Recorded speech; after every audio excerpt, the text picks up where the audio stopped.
Assalamualaikum warahmatullahi wabarakatuh. Alhamdulillahil wahidil qahhar al-azizil ghaffar alladzi ja'ala al-laila wan-nahar wa ja'ala asy-syamsa wal-qamar. Wassalatu wassalamu ala nuril anwar wa sirril asrar wa tiryaqil aghyar wa miftahi babil yasar sayyidina Muhammadinil mukhtar wa alihil athhar wa ashabihil akhyar. Subhanaka la ilma lana illa ma 'allamtana innaka antal alimul hakim. Hasbunallahu wa ni'mal wakil wa la hawla wa la quwata illa billahil aliyyil azim. Bapak-bapak, saudara-saudara jemaah Masjid Agung Karimun yang dimuliakan oleh Allah Subhanahu wa taala. Pertama dan yang paling utama, setinggi puji sedalam syukur kembali kita panjatkan kehadirat Allah Subhanahu wa taala yang masih memberikan kesehatan dan kesempatan untuk dapat berkumpul kembali di majlis yang mulia ini. Salawat dan salam senantiasa kita aturkan kepada junjungan alam Rasulullah Muhammad sallallahu alaihi wasallam dengan mengucapkan sepotong doa penenang jiwa yang berlafazkan Allahumma salli ala sayyidina Muhammad wa ala ali sayyidina Muhammad. Mudah-mudahan Rasulullah sallallahu alaihi wasallam berkenan memberikan syafaatnya kepada kita baik di dunia maupun nantinya di akhirat. Amin ya rabbal alamin. Bapak-bapak, saudara-saudara, kembali kita lanjutkan kajian hikam kita. Kita masuk kepada hikmah yang ke-26.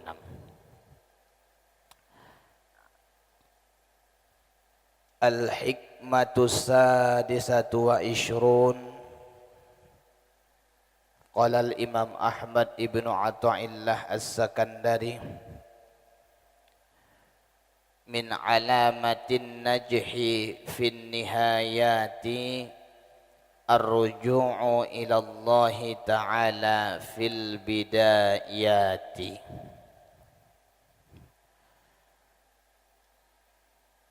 Hikmah yang ke-26 berkata Imam Ahmad ibnu Athaillah as-Sakandari rahimahullahu ta'ala wa nafa'ana bi'ulumihi,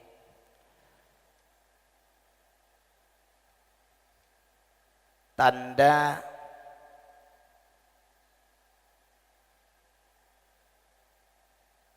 akan berjaya pada akhir perjuangan adalah menyerahkan diri kepada Allah Ta'ala pada awal perjuangan. Tandanya akan berjaya kita pada akhir perjuangan adalah menyerahkan diri kepada Allah pada awal perjuangan. Inilah kira-kira terjemah daripada hikmah yang ke-26 ini. Adapun maksud daripada hikmah yang ke-26 ini, iza aradta min syai'in min hawaijid dunya wal akhirati wa aradta an tanjaha fi amrika wa tabalugha muraduka fihi wa takuna nihayatuha hasanatun wa akibatuhu mahmudatun fabda' bit talabi kazalika bisti'anillahi wa quwwatihi wabra' min haulika wa quwwatika wasta'in billahi ta'ala wa tawakkal alaih. Artinya, apabila engkau menginginkan sesuatu daripada hajat dunia dan akhirat, dan engkau ingin bahwa engkau berjaya pada urusanmu dan engkau mencapai akan maksud dan cita-citamu, dan adalah kesudahannya kebaikan dan akibatnya adalah terpuji, maka mulailah dengan mengerjakan pekerjaan itu dengan meminta pertolongan Allah dan daya dan upaya daripada Allah, dan berlepas dirilah engkau daripada daya dan upayamu, dan minta tolonglah kepada Allah Ta'ala dan tawakal kepada Allah Ta'ala. Bapak-bapak, saudara-saudara, maksudnya begini. Kita manusia ini tentunya hidup di dunia ini tidak terlepas daripada pekerjaan. Setiap hari kita bekerja. Kita manusia ini tidak terlepas daripada keinginan dan cita-cita. Kita ingin sukses, kita ingin bertambah jaya, kita ingin berhasil dalam segala sesuatu apapun. Maka nasihat daripada hikmah yang ke-26 ini, apabila engkau mengerjakan satu pekerjaan, baik pekerjaan itu pekerjaan duniawi atau ukhrawi, baik pekerjaan itu pekerjaan dunia ataupun akhirat, dan engkau ingin bahwa engkau sukses sampai kepada tujuan yang kita cita-citakan. Bapak-bapak, saudara-saudara, kita punya pekerjaan, kita punya cita-cita. Apabila kita ingin mengerjakan, memulai pekerjaan kita sehari-hari, apabila kita ingin mencapai keinginan atau cita-cita yang telah kita cita-citakan, baik itu keinginan dunia maupun keinginan akhirat, apa yang mesti kita buat supaya kita ini sukses di dalam mengerjakan pekerjaan kita, di dalam mencapai cita-cita kita? Nasihat hikmah yang ke-26 ini, pertama, fabda' bit-talabi kadzalika biisti'anillahi wa quwwatihi. Bila mana kita ingin mengerjakan satu pekerjaan, apa contohnya? Seorang petani ingin bertani, seorang pedagang ingin berdagang, seorang pelaut ingin pelaut, seorang pegawai ingin pergi ke kantor, seorang tukang ingin mulai bertukang. Apa yang mesti kita buat supaya pekerjaan kita ini jangan hanya ada nilai dunianya, pun juga ada nilai akhiratnya? Ini yang penting. Apa kata Imam Ibnu Athaillah As-Sakandari? Mulailah pekerjaan itu dengan meminta tolong kepada Allah Ta'ala, dan merasa bahwa ketika kita mengerjakan pekerjaan itu, apabila kita mulai, kita mampu memulai dan kita bisa menyelesaikan, itu bukan daya dan upaya kita sendiri. Masuk kepada tauhid ini.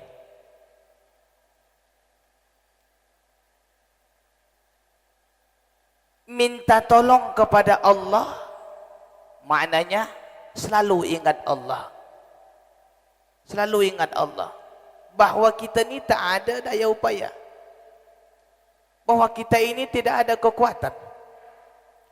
Pertama, minta tolong kepada Allah dan tanamkan di dalam hati bahwa kita ini mengerjakan sesuatu apapun, itu tidak daya upaya kita, itu daya dan upaya daripada Allah Ta'ala. Ini mesti ada dalam hati. Ini yang pertama. Apapun pekerjaannya, tuan-tuan, kita nih, apa yang paling mudah? Memejamkan mata, Jangan pernah menganggap bahwa kita mampu mengkedipkan mata itu karena kesehatan kita, itu karena kekuatan jasmani kita. Tidak, itu juga karena daya dan upaya daripada Allah Ta'ala. Oleh sebab itu, bila seorang pedagang ingin berdagang, seorang petani ingin bertani, seorang pelaut ingin melaut, seorang pegawai nak berangkat ke kantor, pertama dalam hati ingat dulu kepada Allah. Saya nak pergi ke laut, nak pergi berdagang, nak pergi ke kantor. Ini semua adalah tolongan daripada Allah Ta'ala. Artinya mulailah dengan zikir kepada Allah Ta'ala. Zikirnya itu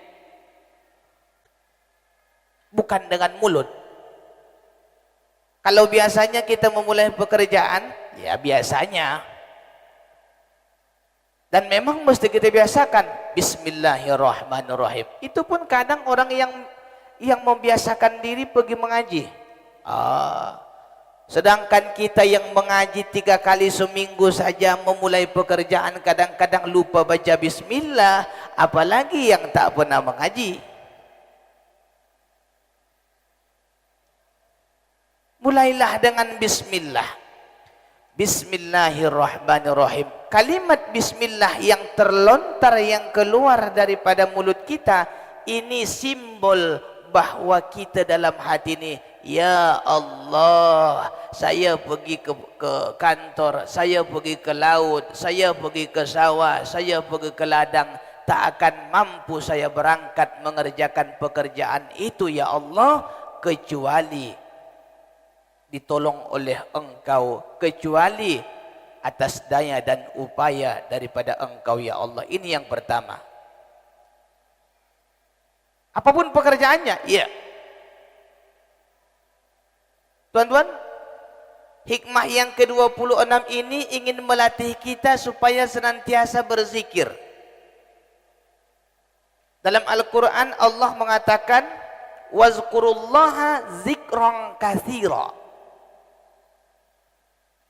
Dan berzikirlah kepada Allah dengan zikir yang banyak. Tak dikata zikir yang tawil, panjang. Berzikirlah kepada Allah dengan zikir yang panjang, lama. Tak, zikir yang banyak. Apa makna banyak ni? Setiap kita mengerjakan satu pekerjaan. Ini contohnya, setiap kita mengerjakan satu pekerjaan, bangun pagi, kita dari tempat tidur pergi ke bilik air, itu dah ada dalam hati kita, ya Allah, saya tak akan dapat pergi ke bilik air kecuali Engkau tolong ya Allah. Itu dah zikir itu tuan-tuan. Dari rumah kita pergi ke masjid, dalam hati Bismillahirrahmanirrahim, Bismillahirrahmanirrahim, ya Allah, saya tak akan dapat pergi ke masjid kecuali atas tolonganmu ya Allah. Itu pun juga zikir. Dari masjid nanti ke rumah, hidupkan motor, Bismillahirrahmanirrahim, ya Allah, saya tak akan dapat pulang pergi ke rumah kecuali dengan tolonganmu ya Allah. Tengok. Sampai di rumah kita makan malam, Bismillahirrahmanirrahim, ya Allah, saya tak akan dapat makan kecuali Engkau tolong ya Allah. Selesai makan, kita nak istirahat, baringkan tubuh kita di tempat tidur, Bismillahirrahmanirrahim, ya Allah, saya tak akan dapat istirahat, tak akan dapat tidur kecuali dengan tolonganmu ya Allah. Semua karena Allah Ta'ala.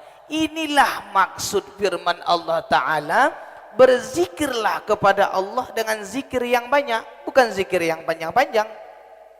Kalau kita banyak lagi panjang, bagus. Tapi kita ni ingin melatih setiap kegiatan kita itu ingat kepada Allah. Saya kalau pribadi tuan-tuan, berapa lamalah kita bisa duduk berzikir? Setengah jam? Oh, itu udah panjang tuh, setengah jam. Iya, kalau kita mengaji setengah jam kita bisa betah duduk di masjid. Kalau yang tak mengaji, Subhanallah 33, Alhamdulillah 33, Allahu Akbar 33 pun tak sempat. Makanya tuan-tuan, Hikmah yang ke-26 ini mengajari kita setiap pergantian kegiatan kita merasa bahwa ini akan kita mulai, ini akan kita kerjakan, ini akan kita selesaikan. Itu semua adalah karena tolongan daripada Allah Ta'ala. Tuan-tuan, ini dalam betul ini. Apapun yang kita kerjakan, setiap kegiatan kita. Seorang guru mengajar, jangan pernah merasa.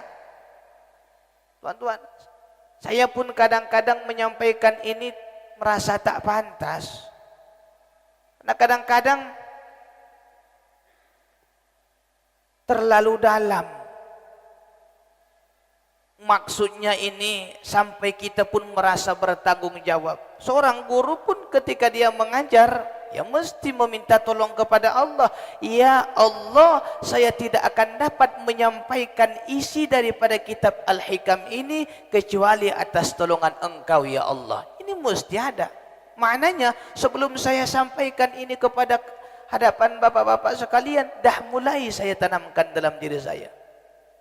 Yang akhirnya nanti bila sudah mulai kita setiap kegiatan dari bangun tidur, ya Allah, tak dapat saya bangun tidur kecuali Engkau tolong, tak dapat pergi beli air kecuali Engkau tolong, tak dapat pergi kerja kalau tak Engkau tolong, tak dapat apa saja tak dapat Engkau tolong.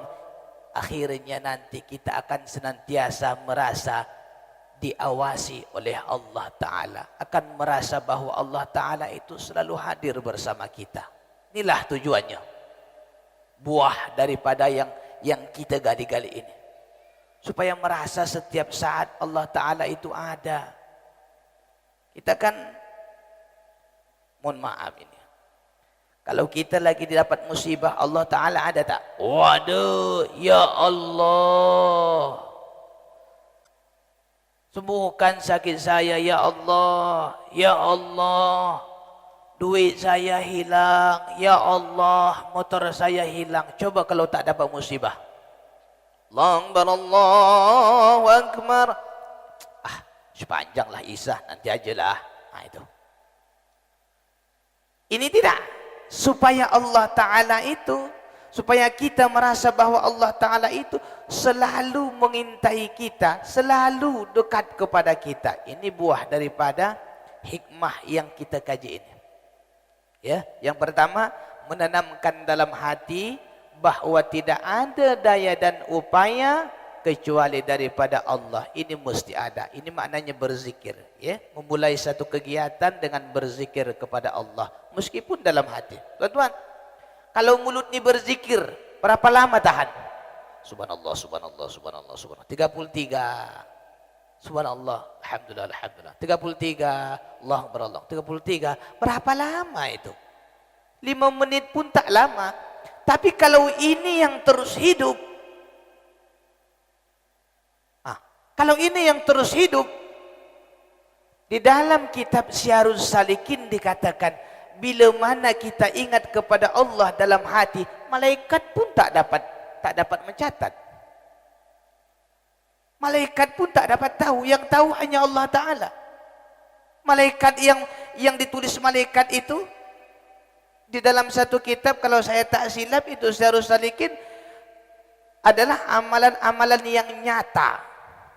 Kita baca Al-Quran ditulis malaikat Raqib, malaikat Raqib. Kita solat ditulis malaikat Raqib, kita puasa ditulis malaikat Raqib, sedekah ditulis malaikat Raqib. Tapi amalan-amalan hati ini, ibadah qalbu, ibadah hati kita ni, malaikat pun tak dapat tahu, yang tahu hanya siapa? Allah Ta'ala. Inilah yang lebih mahal harganya daripada ibadah zahir itu. Itu yang pertama. Yang kedua, wa bara' min haulika wa quwwatik.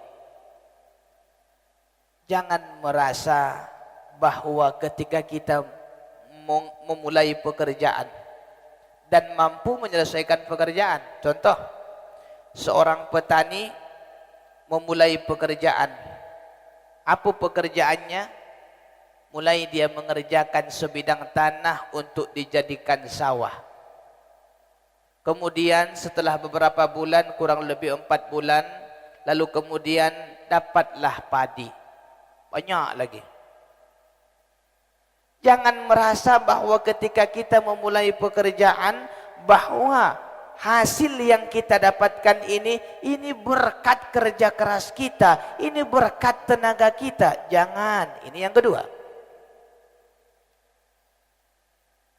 Bukan karena daya dan upaya kita. Jangan pernah merasa seperti itu.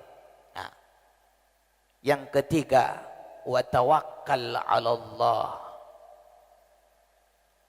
Kalau dah kita mulai dengan bismillah, kita ingat sesuatu pekerjaan itu tak akan dapat kita kerjakan kecuali ditolongan Allah, dan kita tak punya daya upaya, terakhir itulah dia tawakkal 'ala Allah, serahkan kepada Allah. Apapun yang terjadi itu adalah atas ketentuan Allah Ta'ala, sehingga kita apapun yang terjadi tak pernah mengatakan rugi, tak pernah mengatakan rugi. Nah, itu dia. Jadi kita kiaskanlah, kita aplikasikanlah dalam kehidupan kita sehari-hari. Setiap satu pekerjaan, pergantian pekerjaan, ingat kepada Allah Ta'ala bahwa kita bisa mengerjakan pekerjaan itu atas bantuan dan pertolongan Allah. Yang kedua, jangan pernah merasa bahwa selesai pekerjaan itu karena kerja keras kita dan karena kecerdasan akal pikiran kita. Yang ketiga, tawakal, serahkan semua kepada Allah Ta'ala. Inilah yang nomor 3. Barakallahu lakum.